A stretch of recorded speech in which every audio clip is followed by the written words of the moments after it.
I am going to be strong and caring and loving and compassionate and thoughtful. All those good things that I have to be as strong and thoughtful and caring and loving as I am, ultimately, all the time. Hi, if you're new to watching my videos, you have landed on a gold nugget because I'm going to try to give you a drop-down perspective of everything going on in my life as quickly as I can in the best way. And this is why I do a lot of times have a lot of anonymity with the folks in my life because it's good for me when I have nothing else. I have been homeless, fighting it for 586 days for the second time. My father, Tom Acosta, made me homeless in 2016, and today things are even worse with him. There's a situation where a child is endangered. I've been trying for over a year. Some people at my dad's age that can handle my dad to handle him. Because I left West Virginia, so I would not ever be, it would never be possible that I might lose control, and so that I would be best positioned to help him stay alive by me not being around him, because that's serious. But I'm going to talk to you. I just wrote another big, long, crazy post, and I know that, like, some people are just, I hate when he does that. I hate when he writes some long posts. It doesn't make any sense. I can't follow it, and they're long. And like, I'm homeless. Life is short. Why do you think I'm writing this way? Like, I'm writing this because it's so imperative. It's so important. It's important to me. And it's like, I know a lot about believing in dreams. Across this country without a phone, after interstate kidnapping, to let my dad live and to fight homelessness all at the same time. I got a phone. Okay, then I got another one. Now a job. I'm close to defeating homelessness because I never stopped. I only got this job that I had for about a month because I never stopped believing in the dream of having a job again when I got my documents. I reobtained those at the 1st of October. That's how long it's taken to be positioned and grounded and be able to be at work just for a month. Okay? So I'm going to tell you, I'm going to kind of like review what I wrote in my last post. That's kind of like my goals for this video, because I want to just, if you don't want to read it, you don't have to. You can just listen to this video.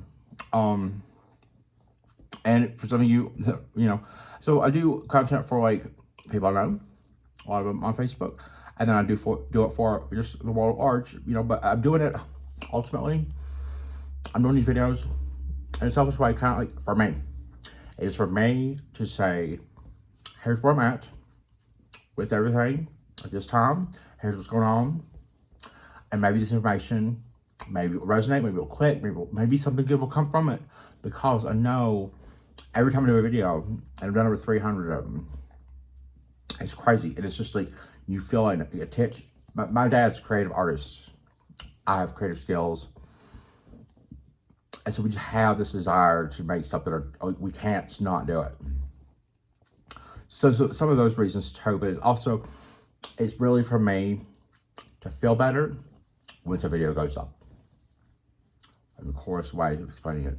So this post I'm doing, if you are on Facebook, it's this post right here. That's the post that I'm talking about.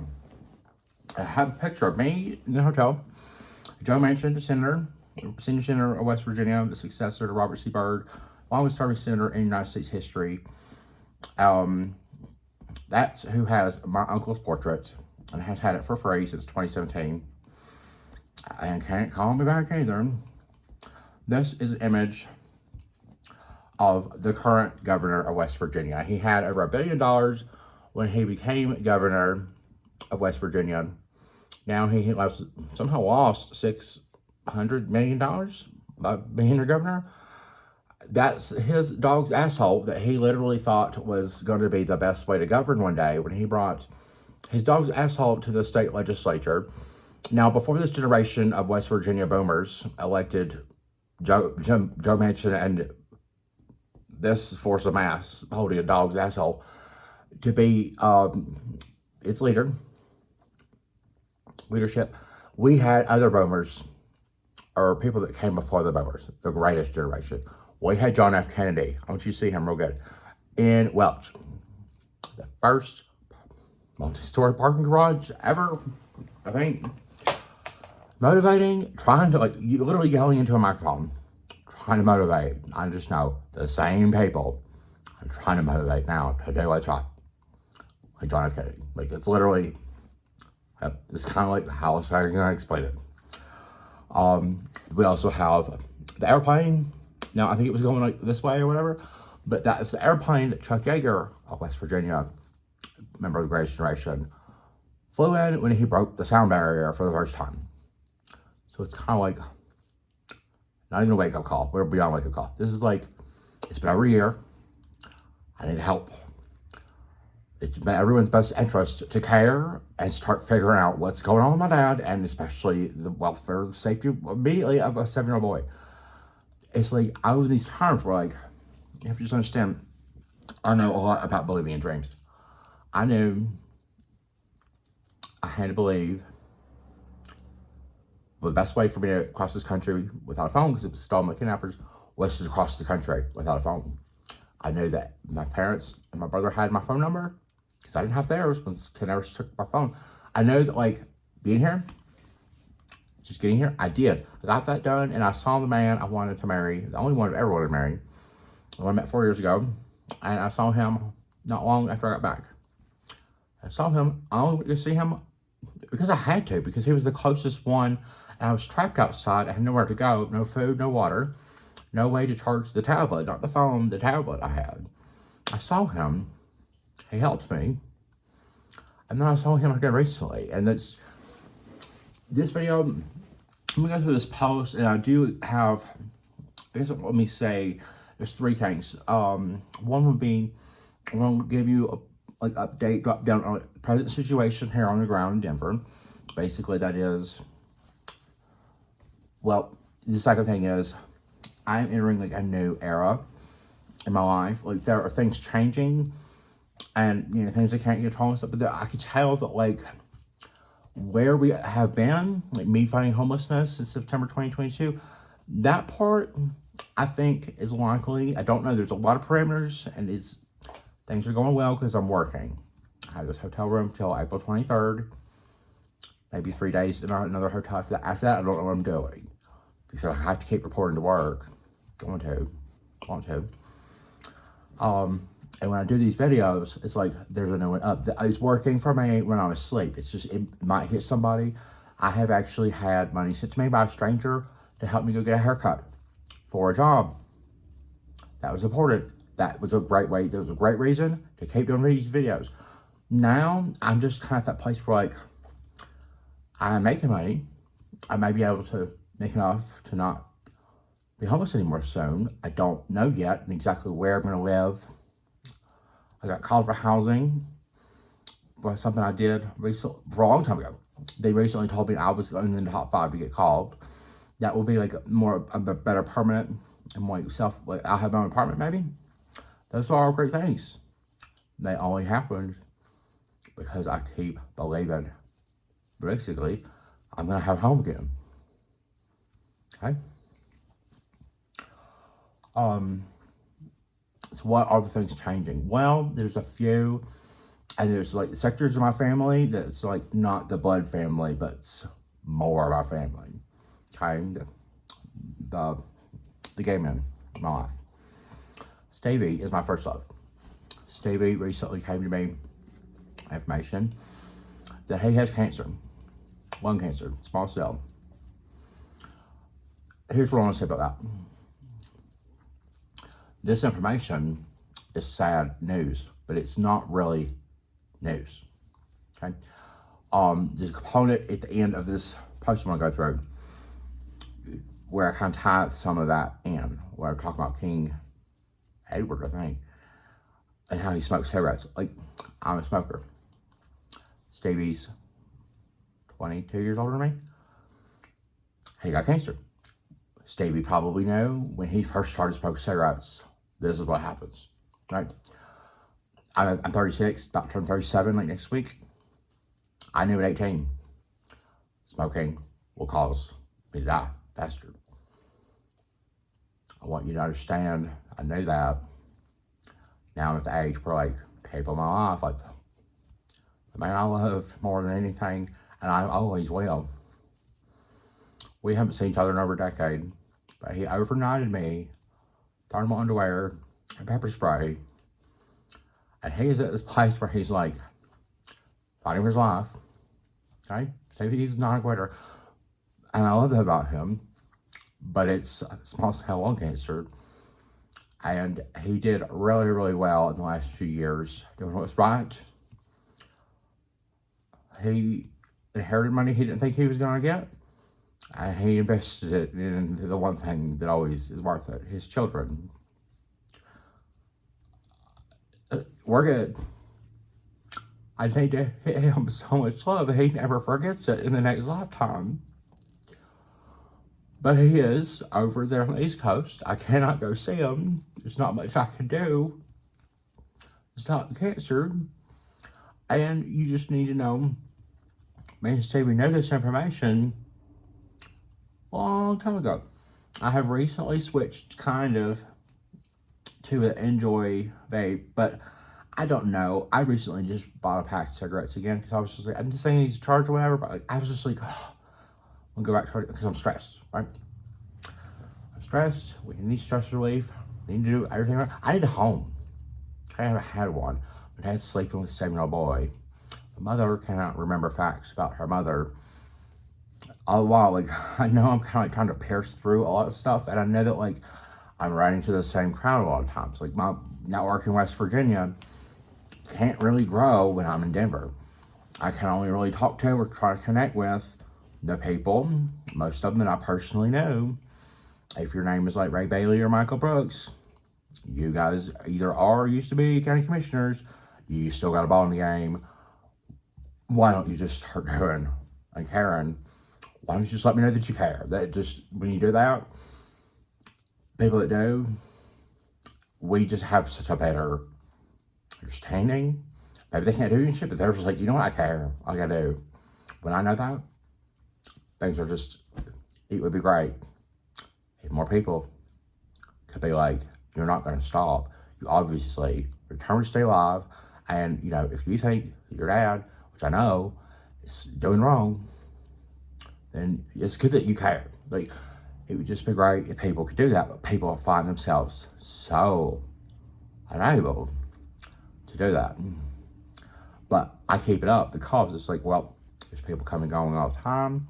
It might be something I say that might hit someone, might actually cause, if I just stop, what chance does that 7-year-old boy have? Because I'm just training like the Dickens, and nobody for over a year has ever said, you shouldn't have to go through this alone. We're going to see what we can do to make things so that they can start getting better. Nobody has ever said that. I'm talking to like 85,000 people a month on YouTube from America's #1 TV hometown, Mount Airy, North Carolina, where my mother's divorce attorney for over 16 years has been the top politician. The best person they could find is her. And then in West Virginia, we have Senator Joe Manchin and Jim Justice, and just like, I went to the West Virginia Chief Supreme Court Justice, the president of the state Senate. You can't go any higher. If I go any higher than that, they don't call me back. So it's just like, well, we got Joe Biden and the Pope. Maybe I get, maybe I can speak to them. We'll hope for the best. But like, it should just be common sense boomers, like the sheriff, Martin West, McDowell County. I don't know you, but like, you know who my dad is. We obviously should be like, yeah, we exist, and there's a problem. Maybe I should look into it. It's my job. I'm a sheriff. I don't know why, like, that doesn't seem to be going on. It's also the free state of McDowell, the poorest rural place in the United States of America. It's probably poor because it's been entrenched in poor leadership. We don't have the greatest generation like Martha Moore and Jack Caffrey, who told me to fight like hell on his deathbed, pretty much, and I am. So what do you want me to do? All right. So I wanted to go into this post, and here's like the meat, what I really want to get to. I'm talking about something, but referencing facts and information about Princess Diana and her death, the way she's immortalized, and contrasting that with Whitney Houston. That would be like the core part of this video. Probably the title of that. Something than that would be the title of this video. Here's what I want to explain about that. It's important to me, one, that I remember and know what my dad's feelings and thoughts and everything, convictions were when Princess Diana died, and here is why. First, it's important because I'm trying to connect with people. It's 2024. I'm trying to remember and connect and find people who remember my dad in 1997 when my parents separated. About the only thing my dad was sure of in September of 1997. His little world was just, we didn't know what, we just knew we were getting divorced, but like we didn't know day to day. Right? The only thing my dad knew for sure, September 1997, this is how good Nate's memory is Princess Diana did wrong. That was, he didn't know what he could hold on to, but he could hold on to the facts. Princess Diana, she didn't kill herself, she killed anybody, she didn't, Princess Diana was so inebriated when she left a $2,000 night motel in Paris, I think, to go to another motel, which is funny because it's like I didn't get drunk or whatever, but like I was trying to do the same thing, go from one hotel to another hotel yesterday. I never went. I got to Save-A-Lot to get cash back. I was like, you know what? I'm just gonna come back here. So like me having the energy and enthusiasm and want to do these videos, it's like, well, I ate at that hotel, but I pushed the reservation back. I'm here. I'm doing a video. It's still a good day. It is like 5:34 in the morning right now. So I want to explain. I remember my dad was right. And being able to recall, agree with, remember, and trust, know for sure, and feel good about times my dad was right. But I can't buy that. I'm the only one I can hold on to it. I'm about the only one that knows it. It is important for me to have the stories, and it gives me so much of a good feeling and a strength and encouragement to go on when I explain that. And then another big theme I've been trying to kind of bring out to the limelight is, for the longest time, being in Denver, I came to Denver 2019, at the end of it, right before the pandemic. And then I still had my world out here in Colorado, and then I had the world in the East Coast. When I became the leader of the family, it was like, things just kind of like, I'm the one, like the buck stops with me as much as it can. With me. I'm the only one that will save my life. I'm the only one that does anything all of the time. With all that I have, which is not much. While my family has multiple homes, multiple divorces, multiple heart attacks, multiple things, they have material wealth, and I have the belief in faith, dreams, gift of memory. I have the things that money can't buy. And the same with Stevie and lung cancer, It's possible I might get it. It's possible I might quit, might not get it. It's just kind of like I already, at 18, had determined, oh, they're making me pay $200,000 to go to school here. They want me to intern for free. The recession looks like it's on the way. I don't think I could trust my family. What do you know? My dad made me homeless. It was just kind of like, I need an emergency all the time because I'm stressed, but I also don't want to be 92 years old and working at McDonald's. That's how I went to a private institution called Elon University, which kicked me out on my 3rd week homeless in September 2022 because they said, my dad went to January 6th, if we don't care that where you go, you're just not going to be here, we're taking you back to the train station. And that's what Elon University, who I later learned has had, probably I'm the worst record of this, but they have had another student, a current student, back in 2014, that was homeless, and they were shitty to them. Elon University, this is not going to change or go away or somehow get over. The only way I'll ever try to do that is if I marry someone and they're like, will you please just get over that? If that doesn't happen, I ain't doing it. My cousin Pamela Reed Frenzy in Ohio was the only one right after that happened who said, well, if you're homeless, why don't you just come up here and live with me? And she meant it. And then she died of asthma 2 weeks later. We need a park bench at Elon University. We need me at graduation or something, like all the time. Complaining and talking and inspiring all at the same time. The bouginess of Elon University has become life-threatening. And like George W. Bush, H.W. Bush said, this will not stand. So we will just keep saying that as many times for as long as this YouTube video, and like so many more already up and more coming, and whatever else. If I can paint it on a billboard, I will. I'll do whatever it takes. I mean, do not take a student, a graduate who went there. I don't care if I flew in from Rome and I go to University or Chapel Hill or WVU. I don't care where it is. If I go somewhere like an institution of higher learning in this country, after my father took over $20,000 for a mural supposed to honor Vietnam veterans and then never completed it, then went to January 6th. No. It is not fair. And universities in this country don't get to turn people away who are trying to save their lives and are doing nothing wrong. That is on them. And it always will be. The story of Princess Diana goes back to about when my parents separated. The facts about Princess Diana never changed. Like Henry, the drunk driver. I mean, if it was ever going to come around to be like the hospital in Paris was like, you know what? There was 2 Henrys that night, and we had the wrong one that had he wasn't drunk at all. That information would have already came out. It ain't never going to. They also were doing a good job. They knew what the hell was going on. It was just, well, look at the car. We knew. So I don't know how much I did run a lot here. I'm trying to break it down. So really what I say is, you know, Diana, the princess, the people's princess, she gets immortalized. It has been, always has been, from the day she died. It was never like, oh, is the world gonna do this or not?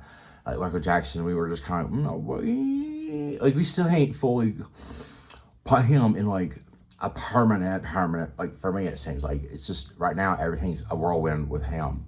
The concept and idea of Michael Jackson, everybody, because of what my dad's doing, right? My dad also, I want to tell you this, my dad, some people's dads, I know someone's dad who like really cares about celebrity news. That's their thing. My dad's not like that. My dad cared about Bob Dylan. Not many people. He didn't care about Spice Girls. He didn't care about Michael Jackson at all until 2023, and then he had a kind of a change. But no, like none of these other people, like he didn't care about Princess Diana in the 80s. When she died, he was just like, she did wrong. He was going against that grain of like everybody with candle will win and like all that. My dad was just like, we should not be sitting here feeling like we just lost Jesus. She's Diana. She got divorced. She was drunker than, I don't know, anybody. And she got in that car, probably thinking, this will be fine. But it's just like, you know, I'm homeless. I'm 16 times more likely to die because I'm homeless. Facing things all of the time. Yesterday, it was just kind of like homeless fatigue. It just, the challenge, and I walk you through that experience of like, I don't want to be in this motel. I'm going to go to this motel. Here are the reasons why. Here's what it's going to take for me to be able to check into that motel. And in order to do that, I got so exhausted that I was just like, I'm just going to come back here. And that's how they deal with astronauts and how they need air. And then like, I'm wearing this NASA t-shirt, right? Another change, another era, signifying something new in my life. The person I married, this is his shirt. This is his little hoodie. I caught randomly, kind of, messaged him after 8 months, and he said he wanted to close in August. I messaged him and I said, I got 2 steaks. And he said, I will be there in 20 minutes. Okay. Means something to me. And it has since the moment I saw him. He loves NASA. I love NASA. My dad loved NASA. If I could be in a NASA sphere mindset, that's a good thing. The lunar landing is on the level of like Princess Diana. You know? I do feel a connection to like the space and satellites and the astronauts that are up there. Do they know a couple things? One is, have you ever thought about what it's like to be an astronaut and not know for sure if your family loves you or that you have a place in this world? And if you're an astronaut watching this, I don't care what year it is, it could be 100 years from now, I want you guys to know, if you go over space and you fix some satellites, you're doing it for people like me who don't have a home. But really what's right never changed. And them screwdrivers or whatever, mate, them screws and satellites probably need to get changed out. There's probably a filter or a crank or whatever it is you guys are making better and optimizing for America's Best Network. But it's so important that you keep doing it. It's like, it's important. We have Space Force now, so it's like on a veteran level worthy of respect and admiration for what you are doing. And I know, I thought about it today and I cried. Probably an astronaut, probably someone has been up in space, so looked down on Earth, and I just felt like, what is life supposed to be about? I understand that. At the end of my video I did earlier, it's Hillary Clinton.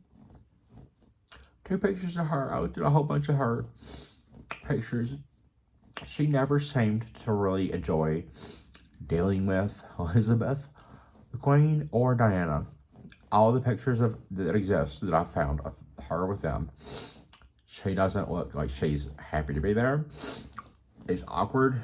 It's also interesting that like she didn't identify with either one of them. I thought she would identify more with Elizabeth, but Hillary Clinton doesn't seem to like the royals. She did seem to like Princess Margaret. But there's a picture of her at Larry King, like early, the first round of Clinton being president. She points out her ring, and Larry King is looking at that and looking at her, and it's just kind of like admiring Hillary Clinton for being a strong, beautiful woman. She's married, he knows it, but he's just like, I am excited to be in your presence. And it was just very, I mean, it's Hillary Clinton, it's Larry King, it ain't J-Lo and Ben Affleck, but it is that human connection of, how is your day? This is a gorgeous ring. I hope you're having a good day. Let's have a good interview. It's that kind. You see it all in the picture. You also see at the end of the video, the next one is Hillary Clinton, like around the time Obamacare gets passed. Then she is with like a Serena pop star, somebody I ain't never heard of, some 15-year-old girl. And they're eating a donut. And Hillary Clinton's is like, it looks like an onion ring. And they're up there with this stupid picture. And I Googled a lot of pictures of Hillary Clinton. I'm like, you know, she is this figure that's like, I love her. Take out the politics. She stood by her man. She didn't do wrong. She never slept with Monica Lewinsky. Anyway, I think she's had a pretty good approach. She hadn't been out there calling Monica Lewinsky a whore and a homewrecker, and she hadn't been a fan of the flame. She's just like, I ain't gonna deal with that. Like, I ain't gonna do it publicly. I think she's had a real good stance on that. But she stood by her man. She is honoring her writing vows, and she always has that we know of. Her and Larry King can fornicate in the break room after that, I'm pretty sure. But Hillary Clinton and I have like a compassionate care that extends. She's on one end of the sphere, I'm on the other, being homeless, right? I don't look homeless because I work to not look homeless. I'm home. I have to do everything like that. When I go to a grocery store, nobody knows because I make shorts. Okay. But it's important for me to demonstrate in this post I'm writing. It's just long ways, really, but I do bring up Puff Daddy and because he's, dirtbag too, apparently now. And it's sad as you get older, you're just like, oh, where are the heroes at still? It's just like every single one. It could be relevant and helpful in my dad's life. I go home, I can't find them. They're gone. It sucks, but it's important to me to make this video like this, what I'm making now.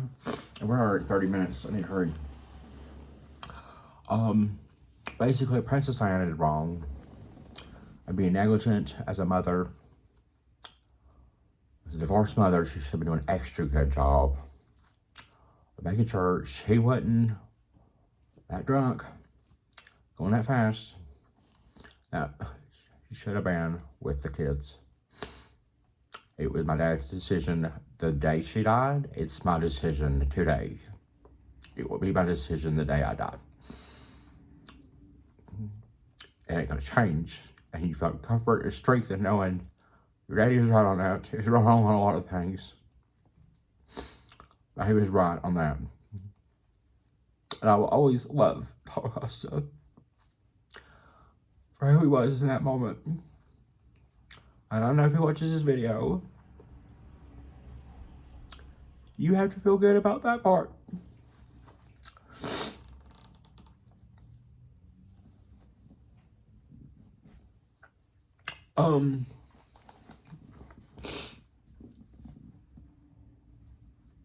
Okay, so, Whitney Houston.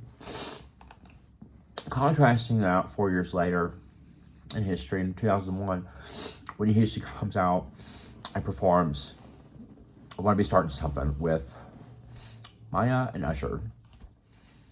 And during this time, Whitney Houston is severely, probably the most on drugs she ever was during this time. And she comes out there, she knows exactly. She don't look like Whitney Houston at the Super Bowl in 1992. This is 10 hard, long years. She ain't never had a number one and never will again. She does have a number one album, but she never has that beating the Beatles record. She never has beyond that 8 consecutive, she never has a number one at all, period, after that. She goes on there. She does it. Knowing she's going out like that, but she's doing it because the only thing that matters to her is she knows this world knows that you're friends with Michael Jackson, and you are. You always were. You guys were just, you were growing up together, breaking records and doing all this amazing stuff in the 80s. And it's 2001. It's about to be the night before 9/11. It is. Nobody knows it's going to be 9/11 yet. But Whitney Houston is there, and she is like, Michael, I would do whatever you want. Okay? She probably, I'm thinking, wasn't really a big fan of Want to Be Starting Something. I can't blame her because that song is just too... First of all, you're sitting there, he put her with I'm pretty sure Michael Jackson, here's how I wanted to be. I think he just was like, I haven't seen come in and do this part. I think he just kind of knew what he wanted. I think that's how it went down. I don't know for sure, but I think that's how it went down. And I think Che was just like, whatever you want, Michael. And he was like, well, can you kind of do this song with Maya? Maya had that song, Case of the X. What you gonna do when you can't say no and feel about the show. And that song was number one at that week. Usher was balling out with Confessions. So Whitney Houston, who was a different generation, but still they're competing on the same metrics and everything. It's the real deal. This is Madison Square Garden. This is the world's best. Here to honor the world's best. But it was so high. Princess Diana's death in a way. And it was or her marriage, or what wedding, or whatever. It was just kind of Whitney Houston's going on here. She's like, I'm going on here, I guess. I don't think she cared about the crowd. I think it was just the very next day, it was 9/11, less than 12 hours later, and the terrorists are pronouncing her death a victory.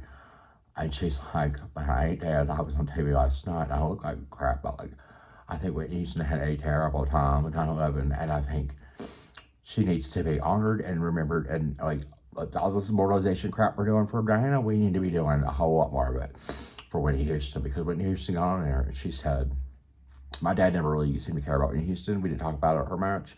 I don't think his feelings on Whitney Houston ever really developed, and I think he understands the principle, and he would agree with what I'm saying. Whitney Houston was on there, and this is a theme. I tie this into with like Joe Manchin.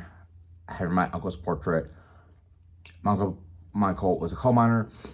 He was a coal miner on the Upper Big Birch mine disaster 2013. My dad painted a portrait of him in less than 24 hours with God's conviction. It is the most immaculate work my father ever did. And Joe Manchin has had it for himself. Looking at that and finding strength or courage or some sort of whatever he needs to keep being Joe Manchin. That's the state treasurer paying. I'm homeless over a year. Okay, there's 4 Acosta sons. We don't even know each other. I don't know the other 2 at all. I don't know how old they are. I know their names. When you get divorced, it might be every other weekend, and your brother's kids might be every other weekend, and it might be that way forever.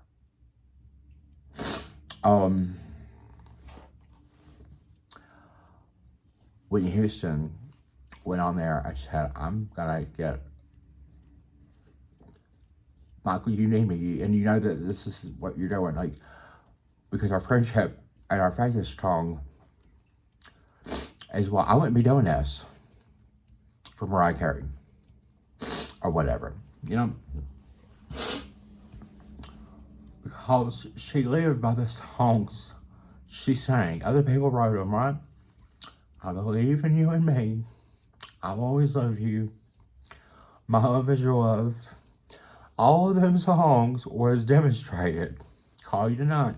All of them songs, nothing but love. You will never stand alone. And I listened to that song with me and Stevie broke up in 2009. And obviously it was just like Whitney singing to me.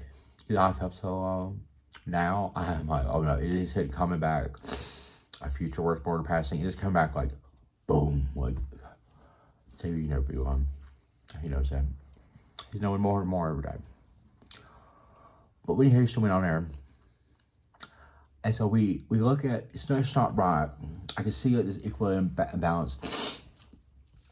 We cannot continue to thank Princess Diana, who did not do as much for the world as Whitney Houston did. She just did it. Okay? She got married. She had 2 kids. She did some basic volunteering work. She looked the part of the beauty queen, most photographed woman in the world. She got drunk like everybody else. She had a lot of sex. She probably got chlamydia. She may have had an abortion. I don't know. I'm not here to hate on Princess Diana. I'm just here to bring you down to reality. Princess Diana was not some magical, angelic Care Bear, you know, like sin-free, get out of jail for whatever at all times, for all time, magical British invention, okay? She was a person. She did wrong. By her doing wrong, basically, by being unable to realize if you get in a car with this man this drunk, you might not live. It's a Mercedes-Benz, but that tunnel is still a tunnel today. That tunnel was like, and this is the other part about like the whole Princess Diana story. I remember like my dad also being this way about it. And I just love like being able to have that like voice of the tunnel in France. This is a teeny tiny little tunnel, right? But it's a strong one. A tunnel, it didn't do shit, right? The tunnel was built and it exists. It survived Mercedes-Benz. Like the tunnel doesn't have feelings, but there's all of these like, it's like the little magical toaster. Like people, it's just kind of like, I don't know, we're wrapped up in Walt Disney too much, or just, you know, the pomp and circumstances of them getting married. It's just like somewhere across the ocean, it just becomes very, I would love to hear and get people from Britain's experience, or France. If you're like in the city where Paris, right? If you're in Paris, tell me about that tunnel. Like, tell me about like, does the tunnel have feelings and, you know, have nicknames? Do we put band-aids on it? Like, it just feels like it's very this much like, it has become, I'm the little tunnel that could survive the Mercedes, whipping by at light speed with Princess Diana. Like, like more drunk than George Jones could have ever dreamed of. It's kind of how like the whole is his blood alcohol content. And, like, it doesn't matter. It doesn't matter. He's 3 times beyond the legal limit, right? I don't think they ever completely said, "Oh yeah, she was super drunk. Here was her beer." It doesn't matter because she was already at a stage where she didn't think she'd be princess of that country, whatever. Right? She had all that bullcrap. She knew how to read. She knew how to write. She probably knew arithmetic. So I think she did. I think Princess Diana was overall trying to do her best a lot of times, but I think she slipped her way. And I don't think that the world has ever said, you know what? We really did kind of overvalue the moral integrity and the whole. She didn't die a martyr, okay? She didn't die like trying to go rescue British people in the war of whatever. She didn't, she was a Captain Sully. She was at a hotel.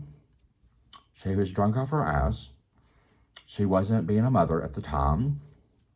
So other people were being paid to take care of her kids. And the kids continued. Okay, this is a huge part of it. This is part of, like, my dad's dropped off of this. He was right. She was wrong the day she died. Well, it continued. Okay, like Prince Harry dealt with it. Okay, but a few years later, he's wearing a Nazi costume, which is just wrong. Okay, let's leave it there. He's crying out for help. He ends up marrying, what's her name? Meghan, who's like a little bit black. And then he gets on Oprah after he retires from being the number 2, was never going to be king, and probably, well, if it ever has to happen, will probably just end up being king again. It's just, that whole thing was stupid. And then he ends up telling Oprah, who's like there for like, I love the Jeffs. That was great. Shout out, Oprah, please do more interviews. What's your Jeffs? Then he gets like the world to feel sad for them again. And I'm like, it's just, I don't know. Can't be doing that to white royals and not being able to understand the magnitude and the strength and the courage and the respect and everything good Whitney Houston was and always will be on a level we ain't gonna see tomorrow. That's what's so amazing is Whitney Houston. She is kind of dated. There's not a lot of like new information or unanswered questions. There's not a lot of controversy. Whitney Houston, who she was, stopped in 2012, right? And it's been like over 10 years now. So like Whitney Houston, I've noticed even her music, it's not as, with Wyclef Jean or whatever. That's 98. That's 98. It's never gonna be new again. It's like Marilyn Monroe's music. It stopped. But it's okay, right? You get 36. Your first love might be dying of cancer. But we have always loved you. Yeah, there might be somebody singing Whitney Houston or better than Whitney Houston in the future, right? But Whitney Houston was more than a voice. She was a soul, and she did what was right more than Princess Diana did, I believe. I mean, it's just important for me to say, let's look at them 2 events. And let's look at where we are at today. Let's look at what we can change. What we can change is helping Nathan, help get not be homeless anymore, because as soon as I do, I'm going to offer housing to 2 U.S. veterans that were in Iraq and Afghanistan and who have no walls and roof over them, guaranteed or known. What happened? The one I'm in love with? We had to get old talk. And I had to determine, it'd been a long time since I talked to him. Right? He said he'd be here in 20 minutes. He brought a bottle of wine. We didn't open it. Indicators to me. He was here in 20 minutes. How about that? Because he wanted to eat and he believed in it. I believed.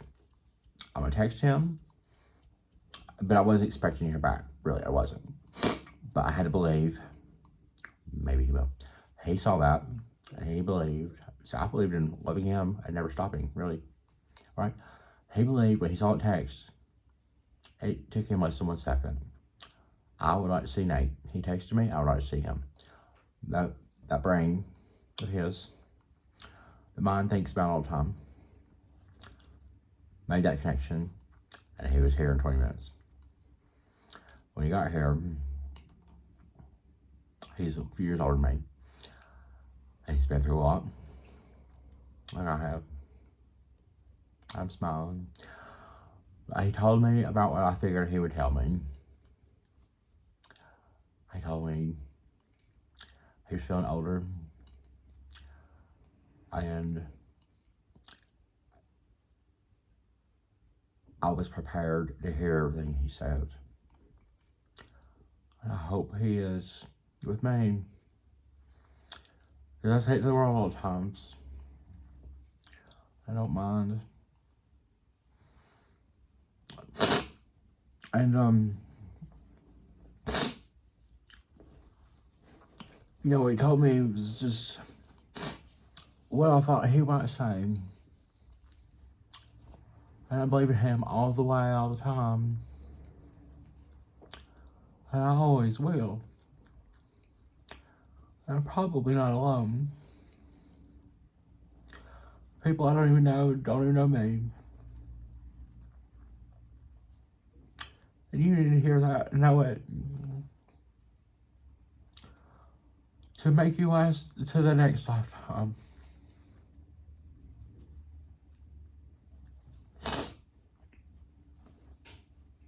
And I don't expect to be the prince of this country. But I did a real good job being number 2. I might be good at being number 1. Alright, we're at like almost an hour. And I got the rest of my life. But I tried. Why not?